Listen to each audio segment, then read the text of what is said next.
Ok, the recording start. Pessoal, estamos aqui com o professor Lars Magnar Enoksen, que é rumólogo, também faz as aulas de clima com seus alunos, também tem vários livros publicados, é uma pessoa muito especial aqui para o canal, um grande amigo, e agora eu vou começar a conversar com ele, né, em inglês, e ele vai apresentar um pouco do trabalho dele para que vocês conheçam um pouco do que ele faz nessa área de Escandinávia, de era viking, mitologia nórdica. So, Lars, thank you for your accepting this invitation. And how do you know about the Viking Age? How do you start to work with the Viking Age, Norse mythology? It's a long history, I think. Yes, and thank you for wanting me to have you in your great podcast here, podcast. Yes, so yes, I didn't start working with it. I started becoming interested. I got interested when I was 6 years old, and my father introduced me to the Viking myths, and the Viking sagas. So it started when I was a little kid, and then here in Scandinavia we learn about Norse mythology in school. You know, so when we are 10, 11 years, we are informed about the hidden gods and the stories. So it started when I was a young kid. That's nice. And when you start to writing about your books, you make these themes about. Yes, so I started writing about these things. First, it was graphic novels. I started 1988. So I was 28 years old. So there I have restarted my interest in the old myths, and also wanted to tell to an audience, you know, as a writer and an artist. Yes. Oh, that's nice. Your art too, right? And you made the illustrations in the books. It's very beautiful work. Yes, but if I am an author, that is for sure. But if I am an artist, that is for others to decide. Because I know so many others that are better illustrators than me. But I do my best. That's nice. And you learn about Glima in some of your books. I read one of them that's very interesting about Glima. What's Glima for the persons that don't know about that? It's a very interesting style of fight, I think. Yes, it is. Yes, so I started with Glima at the same time as I started, you know, writing these books. So I started writing books 88, and I started with Glima 89. So it was in the same time.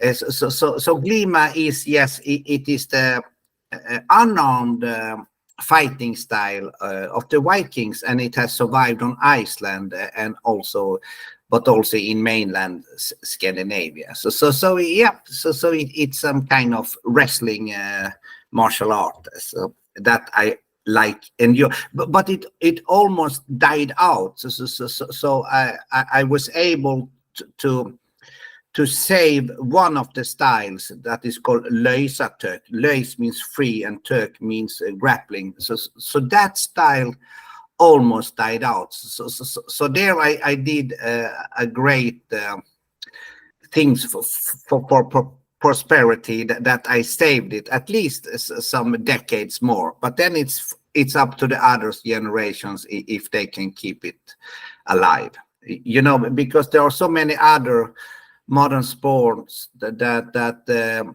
compete about the interest, you know. So Glima is a very small martial arts, and we have very few good instructors. So that is what I'm working on, teaching it and making so there are more younger instructors, because I am soon getting old.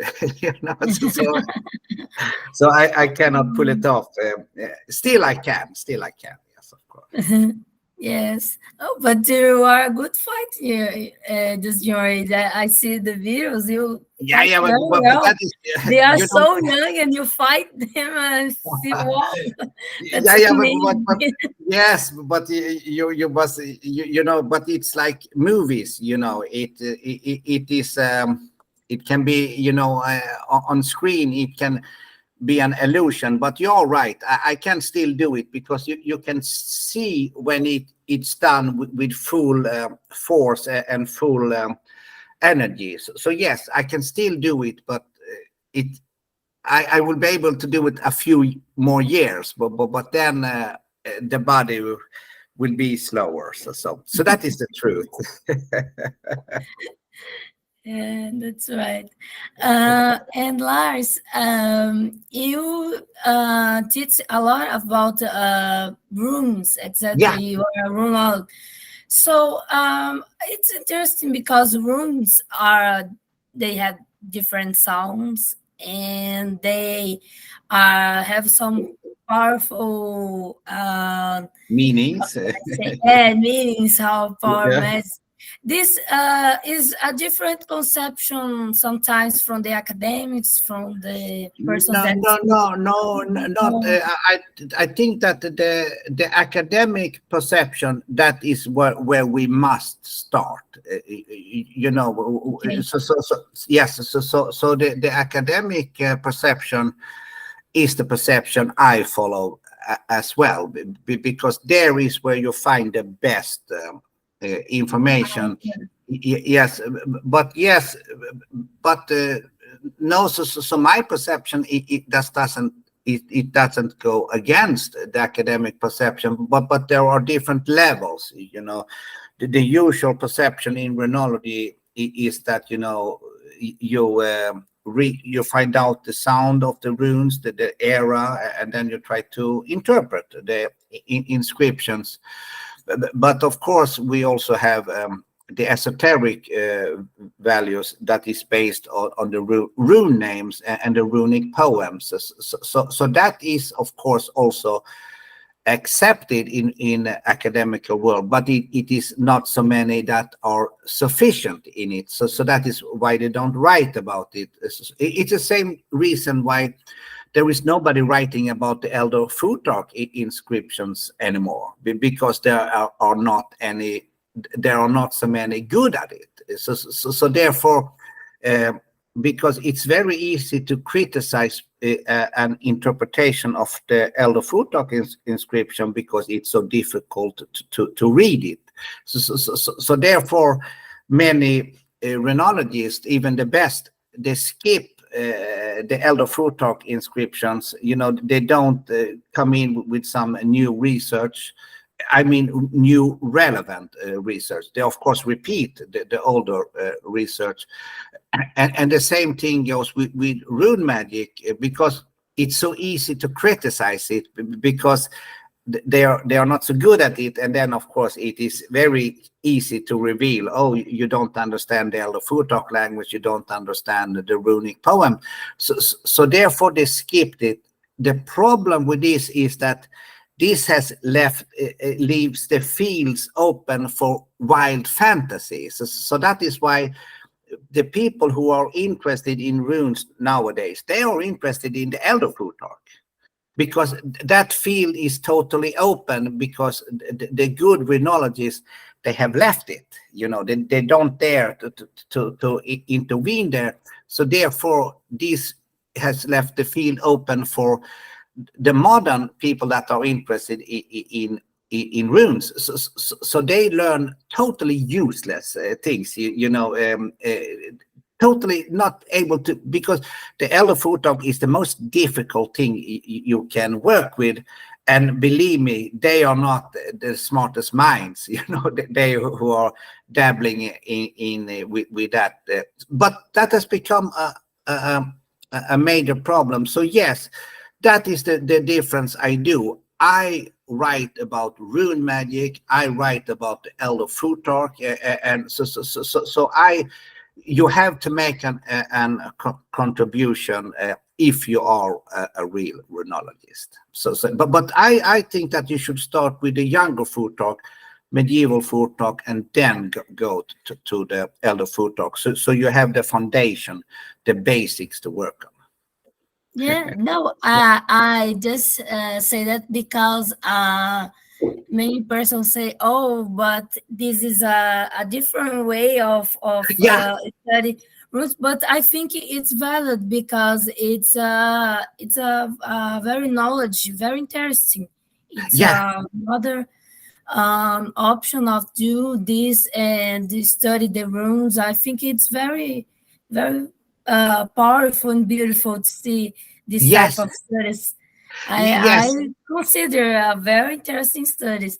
Sometimes academics have this fight with me because I say sometimes, oh, but I like to study the things of Lars and Diana Yeah, Parkinson because it's very different and yeah, it's we can put this knowledge to the academic yeah, knowledge and put together yeah. and this is Yes, make this clear. yes, I don't have any problem with the academical world. Not in Scandinavia. You know, my books Mhm. are in all the universities that they study. You know, rhinology on the highest level. My books are used. In the pension, you know, Yes. so they actually use these are my Scandinavian books. They use that to teach them the history about rhinology and the different time periods, how you date inscriptions. So I actually don't have any problems with that. It is just that my English books. So when I write in the English, my English books, there I am reaching a much more narrow audience, people who are really interested in the deeper stuff of the runes. That's nice. And uh, talk about more about Gada. What is Mm. especially Gada for people that don't have this idea what is Gada? I think it's Okay. a Yes. beautiful form of magic. I love. Yes.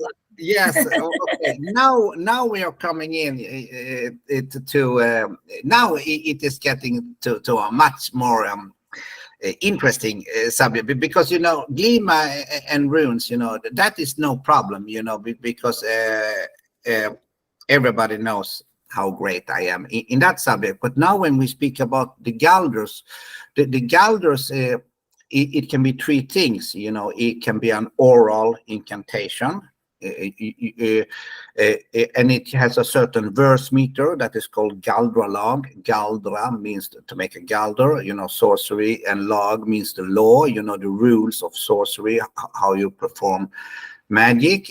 And it can also be a Galdra stave. That will be a graphical representation of the Galdra. But that means if you don't have the oral incantation, then the Galdra stave means nothing. Then it's just a beautiful symbol, you know, like people like to tattoo on themselves, you know, because they actually only tattoo a cool looking symbol because they have no clue what it means, of course. So if you don't have the oral incantation, then you don't know. Then you cannot not activate the Galdra. And then we have the Galdra voice. You can actually perform. So when I usually to enhance the interest of the Elder Futhark inscription, I actually Galdra sing Elder Futhark language, so to bring that alive again. So that is and the tradition of the Galders has survived in the Glima wrestling because there it is used to get extra strength, because when you're fighting somebody, you often think that your opponent looks much stronger than you, so you need some extra help. You still need, of course, to train, to be in shape, to know the techniques, and not be afraid, to be brave, and all those things. But then you can enhance it with the galders. But then when in a fight, you make the galder, you make it loud inside, but to the outside world it's silent, so you make it inside, so you can make a galder in many ways, but the beneficial things with the galders is that, of course, it sounds so spectacular, it sounds so loud. You can hear, wow, there is power here. You can hear the energies. So it is a cool trick to pull on. And actually, this was not so well known before, because it was first when I was asked to galder sing on a band, a Norwegian band called Vardruna, and I was making it on a song called Ansur, and that, of course, they were not so famous when I recorded it, but now they are world famous. So that, Yes. of course, so that was people are not so impressed. If I write 10 books, 20 books, 30 books, I'm an author. But if I am at stage, with a rock band or what you call, and galvanizing, then people are impressed. So yes, so I use it, of course, to impress people. That's amazing, because this is part of your musician career. How can you say that you are a musician, and that's very, very nice, because you have some collaborations with Wadruna and with the singer Lynn Fayhell. Yeah, and Galsfjord also. Yes, correct. Yeah, yes, correct. So actually, yes. So I met them through Vardruna. I didn't know them before, but they are great people. Very interesting. Good friend, and also to have good discussion, and also, of course, to party with. It's also good to be able to do. So yes, I was, when I was younger, I was a musician as well. So that, of course, has helped me to be on stage. I don't have any stage fright. I love being on the stage and being in the attention of an audience. But that is also what you have to do when you are teaching. There must be some kind of entertaining value when you're teaching, so you keep the listeners alive, and say something that was not expected, but it is within the subject, and because you are allowed to use your personality when you teach. It's a very good point of view. When we teach, we have an audience, and that's like Yes. How can I say, a rock concert. Yes. So it's like a rock concert. You have to go in like a rock star, and you have to have some element of charm, because, of course, I am not humble. I know that I'm a master. I know that I am good, but I'm not doing it by pressing down others. But I lift up myself, of course. Yeah. That's nice. And Lars, tell me a little more about how we can express the runes for a song. How we can create a song based on runes and the Gauler sounds. How this Okay. is do that? It is very easy. It is very easy. First you need to learn the sounds of the runes, and to learn the sounds of the runes, you have to pinpoint from which era the runic inscription are from. We are not talking about, if we talk about runes, real authentic inscriptions, because nine of all the runes doesn't change, so they keep their appearance. They look exactly the same, have exactly the same sound value, but all the others change. They change graphical appearance, and so that is something. First, you have to learn to read the runes, and to read the runes, you have to know the sound of the runes.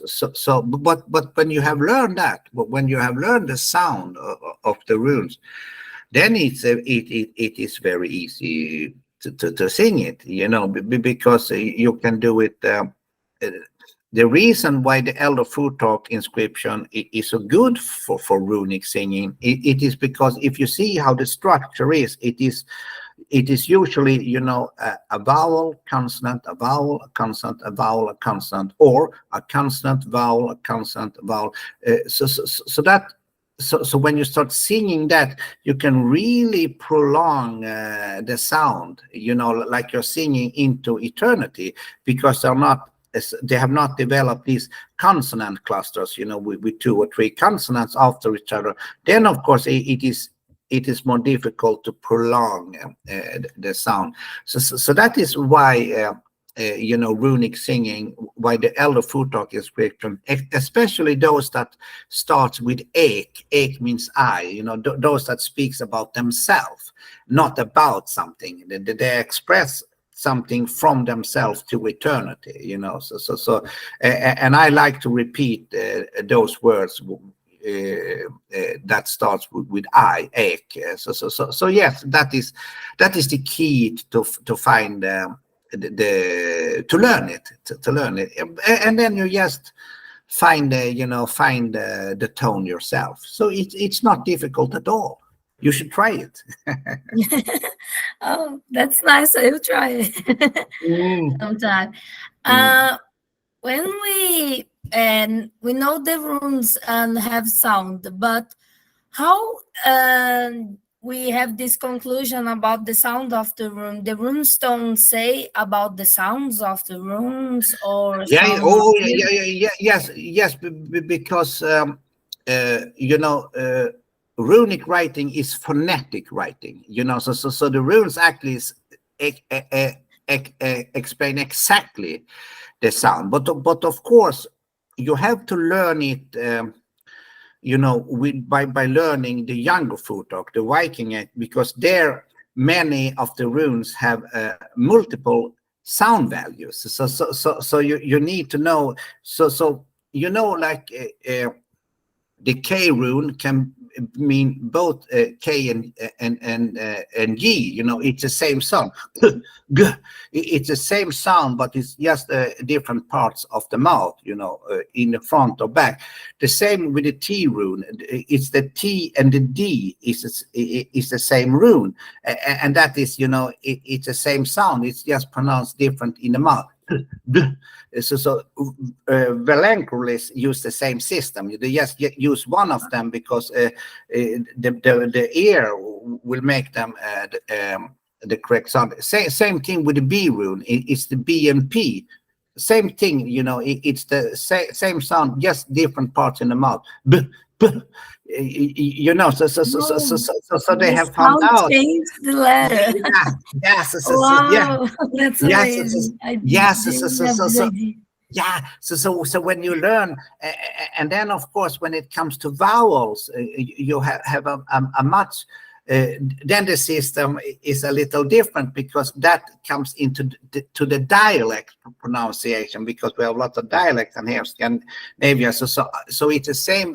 So it has the same sound as it is just a monophthong or a diphthong, and the same go with E. We say not I, we say E and A and G and A. So we can and that is of course extremely difficult if you are not Scandinavian. So that is so there, of course, any Scandinavian will have a great advantage because the runes are created for a Nordic language. So yes, so that. But learning the sound, it is not more difficult. You have learned English, obviously. So if you can learn English, it's actually easier to learn the runic sounds than learn a new language like English. But yes, so that is the key, to understand the dynamic of the runic sound. That is why you should not learn the Elder Futhark first, because then you don't learn the runic way of thinking. Because if you go start with the younger Futhark, the 16-letter runes, you cannot even write your name without learning the runic spelling rules and the runic sounds. So that you cannot fake. You actually have to learn it, and then you will learn useful information. However, you can start with the Elder Futhark and yes, look at the chart. That means that no, you will not learn the sound, because the sounds in we don't pronounce the letters as you do in Portuguese or in English. You actually have to learn but that is why people start with the Elder Futhark. They can fake it. It will look to all the others, that are also faking it. Yes, we can do it, and then they skip the sound and they talk about the meanings, and they just create the meaning, and you cannot do that because you cannot change the meaning of the runes. You cannot change the sound of the runes. That is fixated. You have to learn it.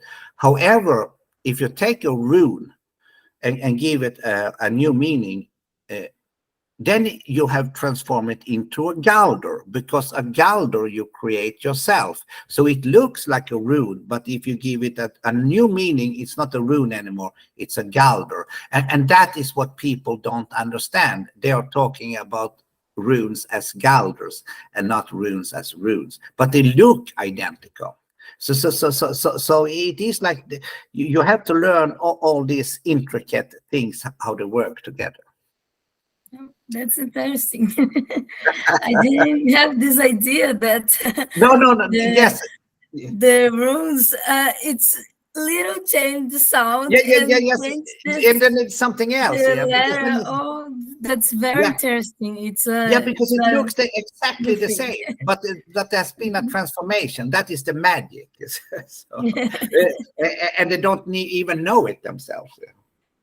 Yes, some people that think that is the same to sounds, and I don't think. And when I saw that, I think, oh my God, the people sometimes using wrongly the rules. Yeah. But that the majority actually does it wrong, and believe me, I am not attacking their interest. I know that they have a true interest in runes, so I am not criticizing that, but it's just that they are uncritical to where they gain the information from. So because in Brazil you have something called runemal, and I said, what is that,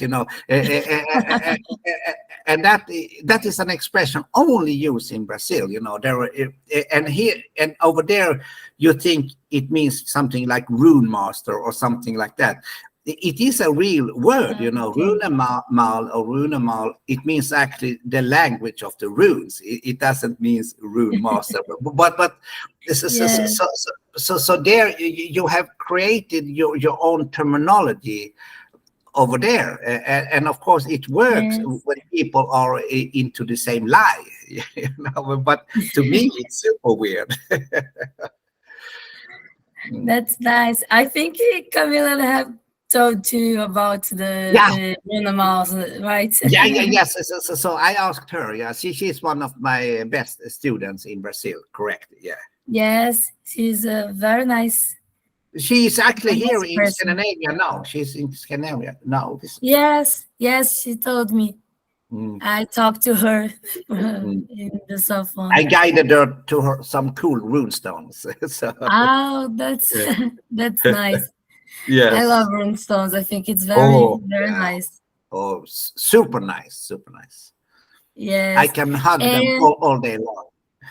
uh, and um, we have some prescriptions about runes that these inscriptions are in rune stones and some monuments. We use some of these monuments to describe some events about Glimmer, or events that relationship with the Viking Age Yeah. that you say you have uh, a runestone that say about Glimmer No, example. no, no, No, no, no, no, no, no. no. No, not with the word glimmer, but we have a lot of rune stones talking about fighting. You know, Okay. so we have a lot of runestone talking, but you must understand, you know, it will not be appropriate, you know, to write about Glima on a runestone, because a runestone is something very official. It is usually when somebody has died, or somebody has inherited, you know, because Glima is, of course, something you train a game. We have about Glima, of course, in the Nordic myths. There, Glima is, of course, mentioned, but not on a runestone, because it is, that is not the kind of text you write on a runestone. Yeah, that's interesting because I was thinking that the word was appeared in some runestone or some monument about because it's a fight of like in Asia. I think, oh, No, it's no, no, no, no. probably, No, but no, no, that no, no, exists. no, no, Oh, because okay. no, because you must think that that is how they train. If you are a Viking and you know how to fight, you don't have to write how you started training it. Oh, okay. You will, of course, what you will write, you will say that I smashed a lot of castles, and I got a great fortune. That is how you will be bragging. You will not start, okay, when I was a kid I started training Glima and I ate healthy. That is, of course, you don't have to write that. That is obvious. So it doesn't work like that. When Glima is mentioned in the saga, it is not because they are training. It is because there is an incident happening. Somebody gets injured, and it starts a feud. That is so they don't write it because it's a manual of training. They will write about if something happened at the event that will have future causes. So that is, you have to understand how the sources look like. The sources doesn't look like we want them to look. The sources look like how they wrote them for their contemporary time. So they didn't think, okay, now we should make a manual of rune magic. Now we should make a manual of Seder. Now we should make a manual how to make the food. They will just say they were making the food. And so that is one of that is one of the first things you have to learn when you start studying it on a higher level, that the sources doesn't look like we want them to look. The sources look like they wanted them to write them. That's It's the nice. same thing. It's the same thing with music. Finding information about music is one of the hardest things you can find in the sources, because they don't write about what the instruments they were using, the tones, the melodies, nothing. Like they can say something. But we know there were a lot of music, but we because this was so common, so they don't write about it. It is so common. You don't have to. It is like there will be many things now that we now in our contemporary world that we don't write about because everybody understand it. But then a few centuries of later, there will be a lot of gaps, that you will be missing. So. And that's fantastic. I do an article about Viking Age music, and it's very difficult to find about instruments, about the. But I do. But it's the sound. It's well, we only have, I think, a little. How can I say? It's just a little part of a song, but it's just only instrumental. That was described a very, No, very. no. But We have it's more. not in the Viking Age. No. Yeah. We have more than that. We have more than that. We have not, because you can, because that is, when you have we have the Edda poems, and they are following a certain verse meter, and when there is a certain verse meter, there is a certain rhythm, and when there is a certain rhythm with specific words, then it creates melodies. So we have a lot actually, but you have to be able to decode it. You have to be able to. Oh, okay. Yeah, but you're right. There is a, when I was searching for the information about Glima, I of course also saw all the information about the music. So and I have a perfect memory. So I have of course saved all the information about music, because that the interest in Viking music is rather new, so most people that are studying that, they don't dig so deep into the sources. I have of course much more sources than they usually write about, because they are only repeating the same article again. They don't do any real research. You can see that most of people are they're copying an article that was written in it is a dictionary, it is an encyclopedia about medieval Scandinavia, and medieval Scandinavia also contains the sources for the Viking Age, and you can see that they have not, and that was published between it was published between 1956 to 79. This dictionary, it is there. It is, if you see those white books that lays that in the back. Yes. That is that encyclopedia. So what they are. So actually, there are many new people interested in music. The new thing is that they actually recreate the old instruments, but these are instruments, from the 1700s.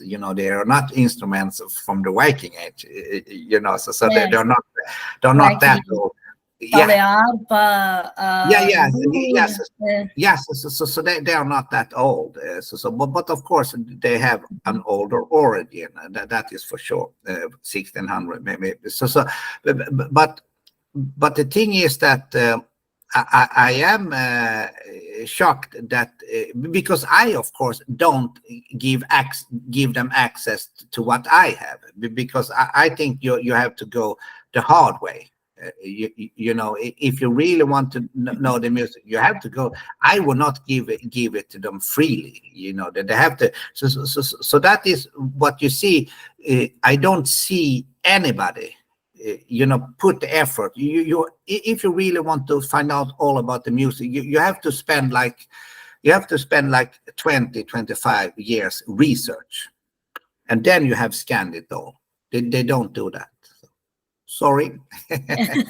No problem. I like to go to the hard way. Yes, they have to do the hard My way. research have given me a lot of problems to do because we have to research and find Yeah, and yes, and then we you get have to wider and see. wider material. Yes, Yes, and then you will find other things. You were looking for something. Oh, but here it says, and then you will find more interesting things. Yes. yes. I found about singing example in the relate of the Ibn Fadlan. They Yes, say yeah, about the scenes of the men yeah, that in the funeral of the Viking Rus chief, they yeah. are singing and he didn't like the singing Yeah, in yeah, the yeah, yeah, yes. film. They think it's horrible. Yes, And I think it's very horrible. yes. Oh my God. So that is something, all Ib Fadlan, and when it described by Adam von Bremen, and also Titmat from also that is in Hedeby. All of them, all these three, when they describe the Nordic singing, it say it sounds horrible. So that is also one very interesting thing, that many of the people now that tries to make this revival of the Nordic music,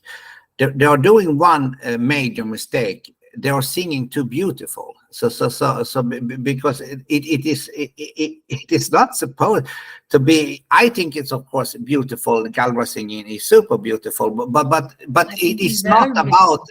Yeah, but it's not about that it should sound pleasing for the ear. It is about that it should sound powerful for the. It's another concept, and so many now they have this soft singing, and for me, that. Like music when I was younger, I of course like the more rougher singing, and with the energy. So yes, it is of course different kinds of taste. Yeah, I think it even have other taste of music Yeah. when he say he didn't like the sound of Yeah, the yeah. They didn't like yes, yes, they because, and of course the Viking would probably think that their music sounded weird. yes, it's different. And when we talk about the Seder, what's the principal difference of Gauder and Seder? What is the difference between Galder and Seder? Yes, Yes, what's the difference of Gauder and Seder? yeah, the biggest difference is that Galder is a living tradition and Seder is a dead tradition. Ah, So Seder is a revived tradition. It was revived in the early 1990s, inspired by core shamanism, Jonathan Horvath, Michael Horner, their theories, that you can take, some shamanism from all over the world and put them together, and you have a certain things that are repeated in all different kinds of shamanistic work. And so they actually just took it from from other cultures, and then called it Seder. They did some, when you make some kind of spiritual journey. So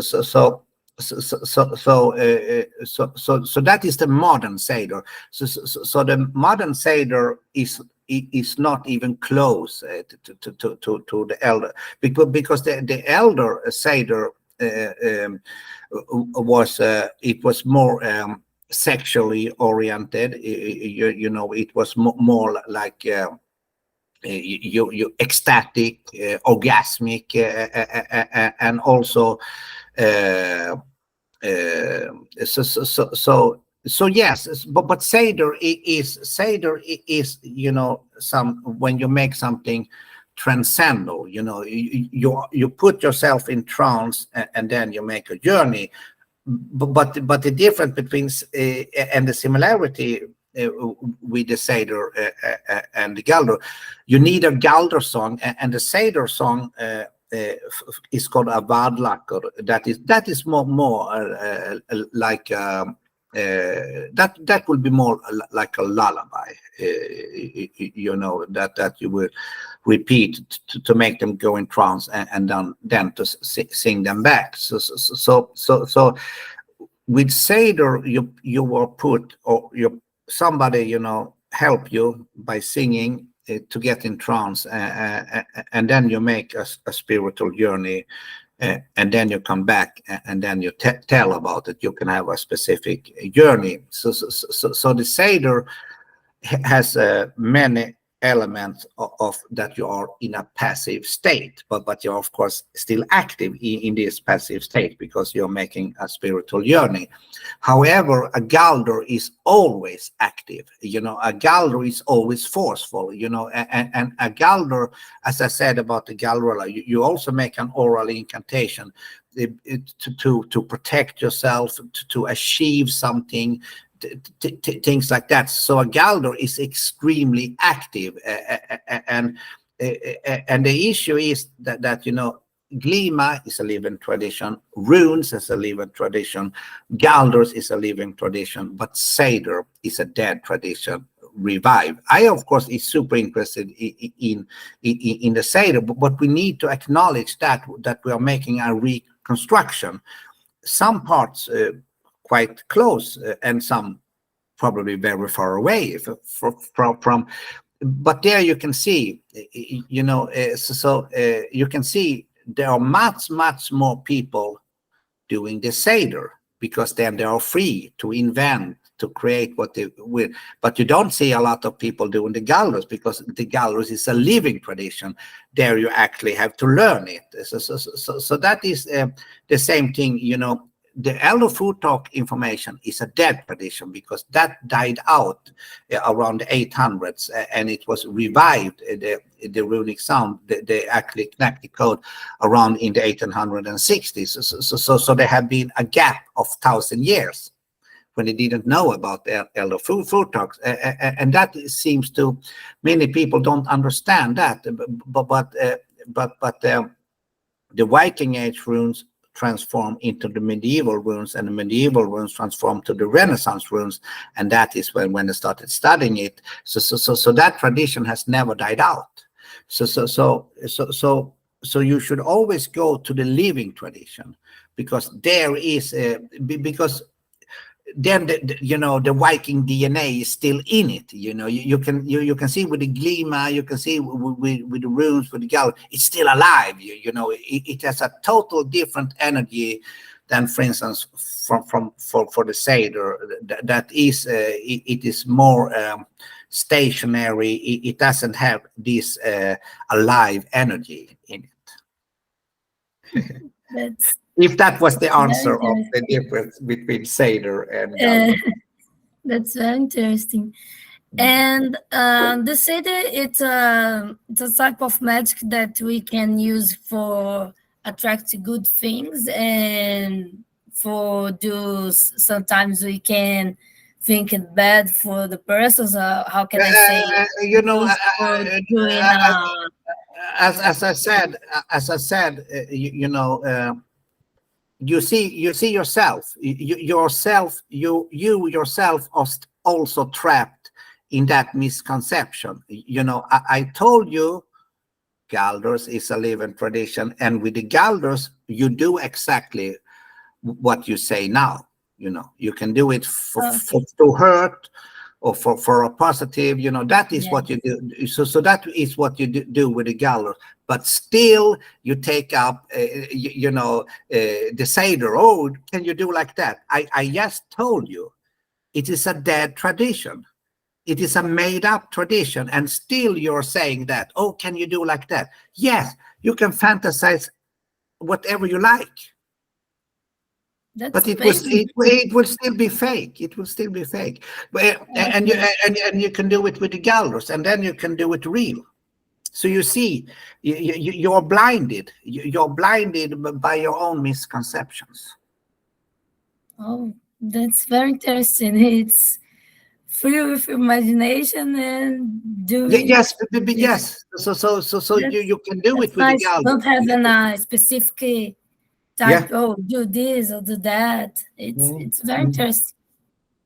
Yes, but And yeah.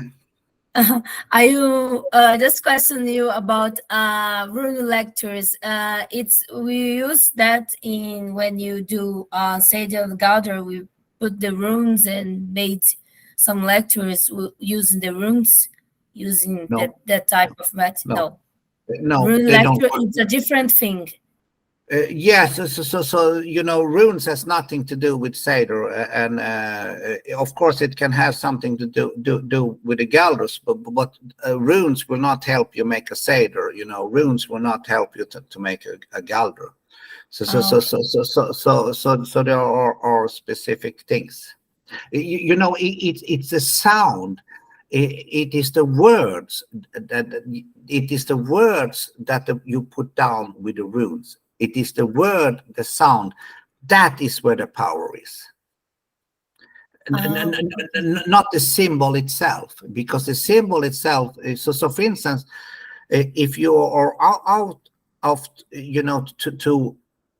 to extract the rune magic, you have to repeat the same rune after each other, and that is you're not allowed to do that when you have normal communication. So if you only use one rune, it can only be a sound. But as soon as you duplicate it, twice is enough. Twice, 6, 8, 9. So there.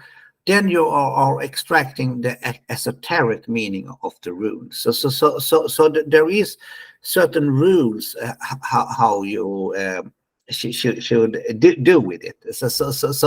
And that is what many people skip. They skip the basic principles of the runes, because when you were spelling runes, the first 1,000 years you were not allowed to repeat the same rune after each other, because then you were writing rune magic. But of course, then when in the 1200, when the Latin letters became more popular, then we accepted that, because that is of course accepted in the Latin spelling rules to duplicate consonants after.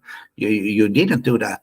You avoided it. Of course, there are rules to examples to prove the exception. Yes.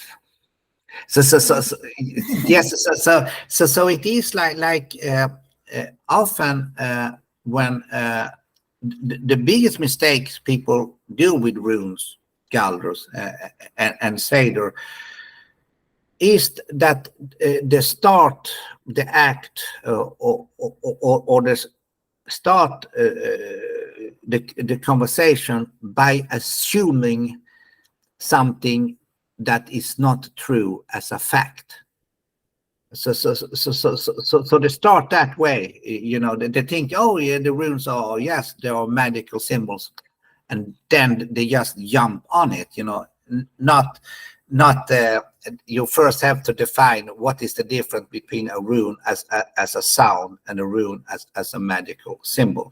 There is you have to know the difference between that, and then. And usually when they speak about magic, they speak about magic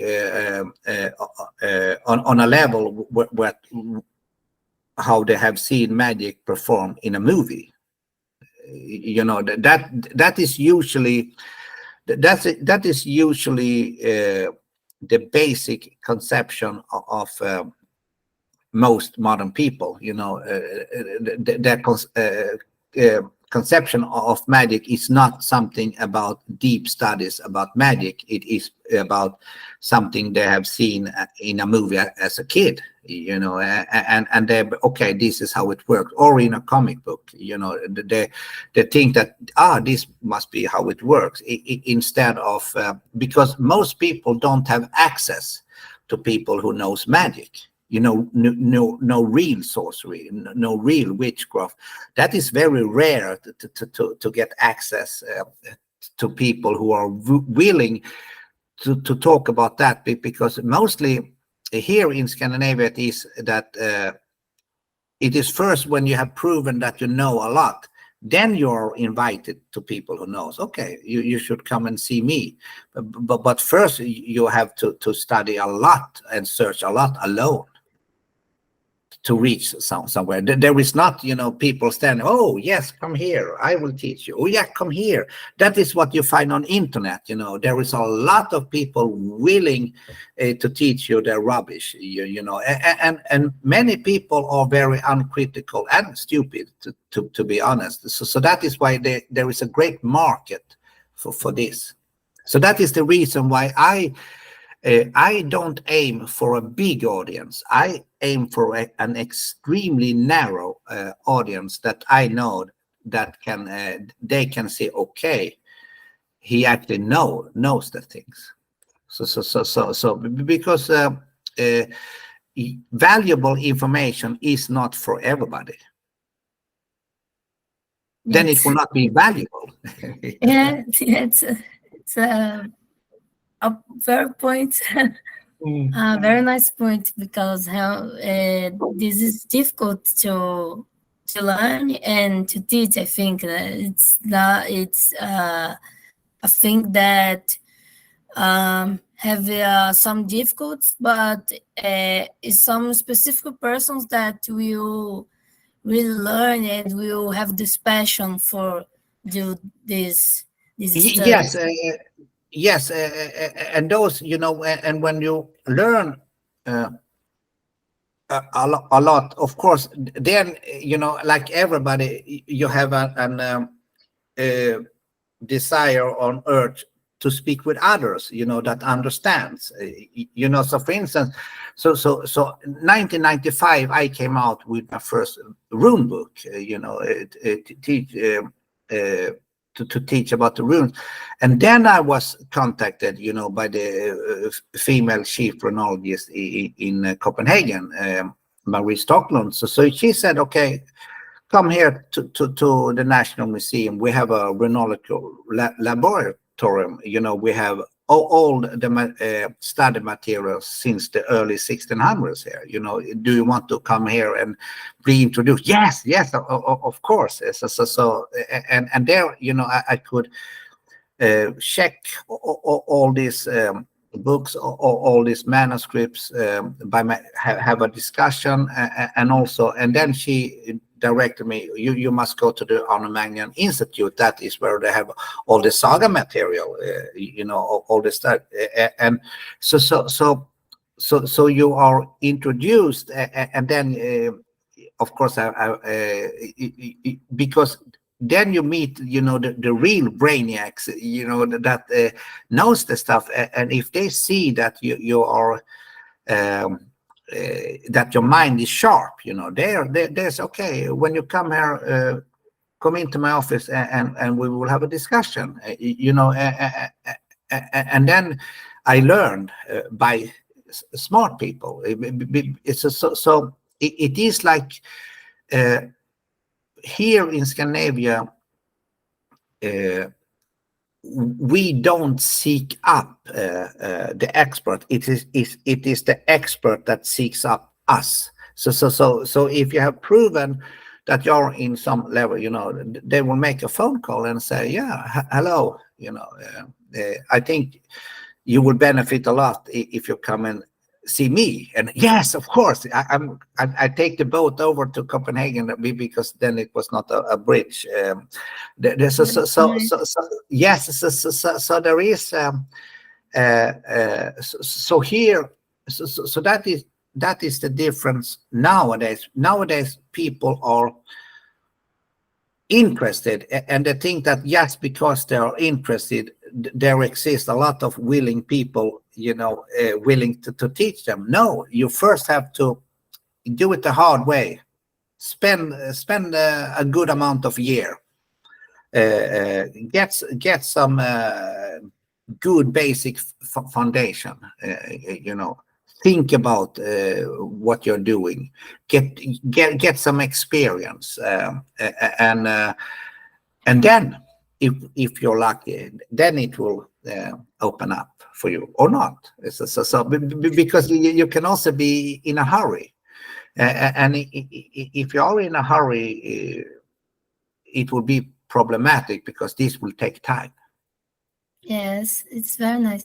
And Lars, you have some indications of books for the audience?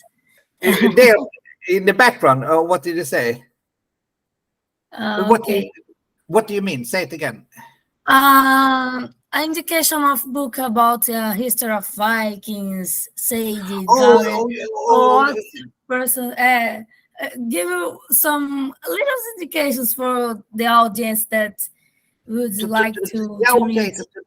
To guide them. Yes, to Yes. direct them. Yes, yes. If you learn, of course, I have written some books. You will find them, www.larsmagnar.enoksen.com. There are some, but otherwise, any kind of if you're looking about material about the Viking Age, you should look at those catalogs published, with the great exhibitions. There was a great exhibition that was touring the world in the early 1990s, and in English that book is called Viking and Crusader. That is the book used by every reenactor in Scandinavia, because it has all the finds, about the weapons, the jewelry, the clothing, so that, and there is great articles in that. So that is called Viking and Crusader. In Scandinavian, it is called Viking and Vite Krist. That is the Scandinavian name of this catalog, and it was also published in French. I don't recall the name. That is a great and then there was a great book published in the early 1970s. It was by the director of the what is the museum called in London? The most famous museum in London. That book is called The Viking Achievement. That book is one of the best also about the Viking Age. If you want to have a more modern book about, for instance, Seder, I recommend a book called The Viking Way by an author called Neil Price. That contains all the best material you can find. Amazing book, yes. So those three books, because if you read them, then you will get a great insight. Because and then of course, if you want to learn the basic of the runes, I recommend Tribal Wisdom of the North, a book that came out three years ago that I have written, and regarding the Galdros, the Galdr of the Edda, is a good book. And if you want to learn the esoteric meaning of the runes, it is the history of runic lore, that is about all the rune poems and the rune names. So those are what I recommend. The nerdy rune master. Okay. Lars, thank you so much for doing this interview with me. It's a very pleasure. Yeah, it was a pleasure for me as well. Yeah. Great talking to you. Okay, thank you. And you have a little more to talk with my guests, or you? No, we can, because I have a class. I teach. Okay. Yes, so it actually. I understand. Yeah, so I need to do my my online teaching. I have one-on-one students, teaching. But Okay. so they ask whatever they like, and I answer and guide them. But it has been a true pleasure, talking to you. So I hope that it gave something to you. Thank you. No, you give me a lot for my channel, for my audience, for me, because I learn some nice things with you. Yeah. And thank you very much for that. I will just stop the recording. Yeah. Bye bye. Yeah. You